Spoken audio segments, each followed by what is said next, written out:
झारखंड के छोटे से गांव नकटी में शाम धीरे धीरे उतर रही थी। आसमान में लालिमा फैल चुकी थी। खेतों से लौटते किसानों के कदम भारी दिखाई दे रहे थे। कहीं बैलों की घंटियों की आवाज सुनाई दे रही थी, तो कहीं औरतें कुएं से पानी भरकर घर लौट रही थीं। गांव के किनारे बने एक टूटे फूटे मिट्टी के घर की तरफ एक आदमी थके कदमों से बढ़ रहा था। वो था रौनक। उसके कपड़े मिट्टी और पसीने से भीगे हुए थे। पैरों में चप्पल तक ठीक से नहीं थी। पूरे दिन खेत में काम करने के बाद उसका शरीर टूट चुका था। घर के बाहर छोटी सी मिट्टी की चौकी पर उसकी पत्नी अनीशा बैठी हुई थी। वो चूल्हे में लकड़ी डाल रही थी। जैसे ही उसने रौनक को देखा, तुरंत उठकर उसके पास आई। अरे क्या हुआ जी, आज इतने परेशान क्यों लग रहे हो? रौनक बिना कुछ बोले घर के बाहर पड़ी पुरानी चारपाई पर बैठ गया। उसके चेहरे पर उदासी साफ दिखाई दे रही थी। उसने अपने माथे का पसीना पोंछा और गहरी सांस ली। अनीशा जल्दी से लोटे में पानी लेकर आई। पहले पानी पी लीजिए, फिर आराम से बताइए क्या बात है। रौनक ने पानी पिया, लेकिन उसके चेहरे की चिंता कम नहीं हुई। वो कुछ देर तक चुपचाप जमीन की तरफ देखता रहा। चूल्हे से उठता धुआं और घर की टूटी दीवारें जैसे उनकी गरीबी का मजाक उड़ा रही थीं। अनीशा उसके पास बैठ गई। आप ऐसे चुप रहते हैं तो मुझे और डर लगता है। क्या बताऊं अनीशा, लगता है किस्मत हमसे हमेशा नाराज ही रहेगी। फिर कुछ हुआ क्या खेत में? रौनक की आंखें भर आईं। उसने धीरे धीरे बोलना शुरू किया। आज सुबह जब खेत पहुंचा तो देखा आधी फसल बारिश में बर्बाद हो चुकी थी। जो बची थी उसे कीड़ों ने खराब कर दिया। हे भगवान! मैंने सोचा था इस बार फसल अच्छी होगी तो महाजन का थोड़ा कर्ज चुका दूंगा, लेकिन अब तो घर चलाना भी मुश्किल हो जाएगा। ये सुनकर अनीशा भी उदास हो गई, लेकिन उसने खुद को संभाला, क्योंकि वो जानती थी कि अगर वो टूट गई तो रौनक पूरी तरह हार जाएगा। उसने मुस्कुराने की कोशिश की। भगवान देर करता है जी, लेकिन अंधेर नहीं करता। हमारे साथ तो लगता है भगवान भी मजाक कर रहा है। तभी अचानक बाहर से तेज हवा चलने लगी। घर की टूटी खिड़की जोर जोर से हिलने लगी। अनीशा उठकर चूल्हे पर रखी हांडी देखने लगी। उसमें सिर्फ थोड़ा सा चावल उबल रहा था। दाल तक घर में नहीं थी। रौनक ये सब देख रहा था। उसका दिल अंदर ही अंदर टूट रहा था। अनीशा, जी? तुम्हें मेरे साथ शादी करके पछतावा तो नहीं होता? अनीशा उसकी बात सुनकर चौंक गई। उसने तुरंत उसकी तरफ देखा। ये कैसी बातें कर रहे हैं आप? सच कह रहा हूँ, ना अच्छा घर दे पाया, ना अच्छे कपड़े, ना सुख। गरीबी से इंसान छोटा नहीं होता जी, दिल छोटा होने से होता है। रौनक की आंखें नम हो गईं। उसने पहली बार महसूस किया कि उसकी सबसे बड़ी ताकत उसकी पत्नी ही है। उसी समय बाहर से किसी के चिल्लाने की आवाज आई। रौनक, ओ रौनक, बाहर निकल! आवाज सुनते ही रौनक घबरा गया। वो तुरंत बाहर निकला। बाहर गांव का महाजन दीनानाथ खड़ा था। उसके साथ 2 आदमी भी थे। मालिक, बस थोड़ा वक्त और दे दीजिए।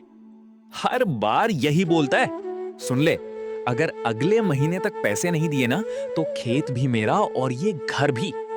पूरा गांव दूर खड़े होकर तमाशा देख रहा था। रौनक की आंखें शर्म से झुक गईं। अनीशा भी बाहर आ गई। मालिक, थोड़ा रहम कर दीजिए। रहम? गरीबों पर रहम करके कोई अमीर नहीं बनता। इतना कहकर दीनानाथ वहां से चला गया। रौनक गुस्से और बेबसी में जमीन पर बैठ गया। उसने मिट्टी उठाकर दूर फेंक दी। बस, अब और नहीं सहा जाता मुझसे। खुद को संभालिए जी। कैसे संभालूं? हर दिन बेइज्जती, हर दिन गरीबी, आखिर कब तक? अनीशा उसके पास बैठ गई। उसने धीरे से उसका हाथ पकड़ा। जब तक सांस है, तब तक उम्मीद है। रौनक चुप हो गया। तभी अचानक उसे अपने बचपन की बात याद आई, जब उसकी माँ कहा करती थी, बेटा, मेहनत करने वाला इंसान कभी भूखा नहीं मरता। उसने आसमान की तरफ देखा। बादलों के बीच हल्का चांद दिखाई दे रहा था। तभी अनीशा ने धीरे से कहा, एक बात कहूं? हाँ, बोलो। क्यों ना खेती के अलावा कोई दूसरा काम भी शुरू करें? दूसरा काम? हाँ, गांव के चौक में खाने पीने का ठेला लगाते हैं। रौनक हैरानी से उसकी तरफ देखने लगा। लेकिन हमारे पास पैसे कहाँ हैं? थोड़े थोड़े करके शुरू करेंगे, और अगर नुकसान हो गया तो फिर से मेहनत करेंगे। अनीशा की आंखों में भरोसा साफ दिखाई दे रहा था। उसी समय तेज बारिश शुरू हो गई। दोनों जल्दी जल्दी घर के अंदर आ गए। छत से पानी टपकने लगा। अनीशा बर्तन रखकर पानी रोकने लगी। रौनक उसे देखता रहा। उसे एहसास हुआ कि इतनी मुश्किलों के बाद भी अनीशा कभी हार नहीं मानती। तभी अचानक दरवाजे पर जोर जोर से दस्तक होने लगी। धड़ाम धड़ाम धड़ाम। दोनों डर गए। इतनी रात को कौन हो सकता है?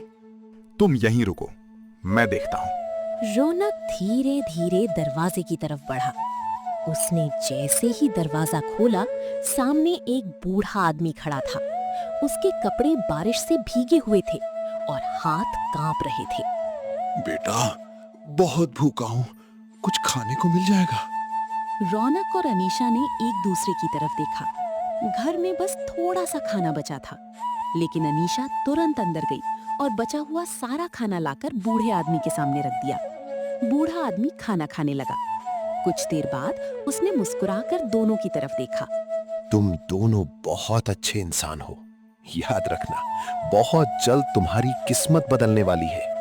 इतना कहकर वो अंधेरे में गायब हो गया। रौनक और अनीशा देर तक दरवाजे पर खड़े उसे जाते हुए देखते रहे। उन्हें बिल्कुल अंदाजा नहीं था कि आने वाला कल उनकी जिंदगी पूरी तरह बदलने वाला है। अगली सुबह नकटी गांव में सूरज की पहली किरण फैली तो रौनक बहुत जल्दी उठ गया। पूरी रात उसे उस बूढ़े आदमी की बातें याद आती रहीं। अनीशा भी सुबह सुबह उठकर चूल्हे पर चाय बना रही थी। बाहर पक्षियों की आवाज गूंज रही थी। गांव धीरे धीरे जाग रहा था। रौनक चुपचाप बैठा सोच रहा था। क्या सोच रहे हैं जी? बस यही कि शायद अब हमें सच में कुछ नया करना चाहिए। मैं तो पहले ही कह चुकी हूँ। उस दिन गांव के हाट बाजार गए। उनके पास बहुत ज्यादा पैसे नहीं थे, फिर भी उन्होंने थोड़ा आटा, चना, मसाले और तेल खरीदा। रौनक ने एक पुराना ठेला भी खरीद लिया। ठेला टूटा हुआ था, लेकिन उसके अंदर उम्मीद नहीं थी। गांव लौटते समय रौनक पहली बार मुस्कुरा रहा था। अनीशा, अगर हमारा काम चल गया ना, तो सबसे पहले इस टूटे घर की छत ठीक करवाऊंगा। और मैं नया चूल्हा खरीदूंगी। दोनों की आंखों में छोटे छोटे सपने चमक रहे थे। अगली सुबह अनीशा बहुत जल्दी उठ गई। उसने पूरे मन से छोले बनाए। मसालों की खुशबू पूरे घर में फैल गई। फिर उसने गर्मा गर्म पूरी तलनी शुरू की। रौनक ठेले को साफ कर रहा था। पता नहीं कोई खरीदेगा भी या नहीं। डरिए मत, मेहनत की कमाई कभी बेकार नहीं जाती। दोनों नकटी गांव के चौक में पहुंचे। एक ठेला लगा दिया। शुरुआत में लोग सिर्फ दूर खड़े होकर देख रहे थे, कोई खरीद नहीं रहा था। रौनक की घबराहट बढ़ने लगी। तभी गांव के मुखिया रघुवीर वहां पहुंचे। अरे रौनक, आज खेत नहीं गए? मुखिया जी, आज से छोले पूरी बेचने का काम शुरू किया है। अच्छा, तो फिर पहले हमें खिलाओ। अनीशा ने जल्दी से एक प्लेट तैयार की। रघुवीर ने पहला निवाला खाया और उनकी आंखें चमक उठी। अरे वाह, इतना स्वादिष्ट छोले पूरी मैंने आज तक नहीं खाया। बस फिर क्या था, मुखिया की बात सुनते ही लोग ठेले के पास आने लगे। कुछ ही देर में वहाँ भीड़ लग गई। भाई, एक प्लेट हमें भी देना। अरे मसाले की खुशबू तो कमाल है। माँ, मुझे भी यही खाना है। शाम होते होते पूरा ठेला खाली हो चुका था। रौनक ने जब पैसे गिने तो उसकी आंखों में आंसू आ गए। अनीशा, मैंने जिंदगी में पहली बार एक दिन में इतने पैसे कमाए हैं। देखा, भगवान मेहनत का फल जरूर देता है। धीरे धीरे रौनक का ठेला पूरे इलाके में मशहूर हो गया। लोग दूर दूर से आने लगे। लेकिन जहाँ तरक्की होती है, वहाँ जलने वाले लोग भी पैदा हो जाते हैं। गांव में ही पकौड़ी बेचने वाला कालू रौनक से जलने लगा। एक रात वो चुपके से ठेले के पास पहुंचा और मसाले बिखेर दिए। अगली सुबह सब सामान खराब देखकर रौनक परेशान हो गया। ये सब कौन कर रहा है?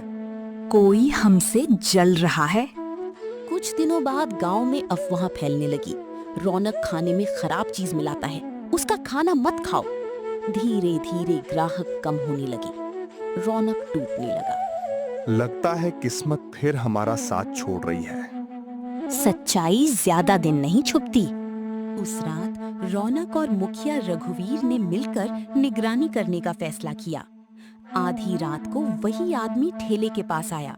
जैसे ही उसने मसालों में कुछ मिलाने की कोशिश की, गांव वालों ने उसे पकड़ लिया। वो कालू था। मुझे माफ कर दो, मैं जलने लगा था। गांव वाले बहुत गुस्से में थे, लेकिन रौनक आगे बढ़ा। इसे छोड़ दीजिए, गलती इंसान से ही होती है। रौनक की बात सुनकर कालू फूट फूट कर रोने लगा। उस दिन के बाद दोनों दोस्त बन गए। समय बीतता गया।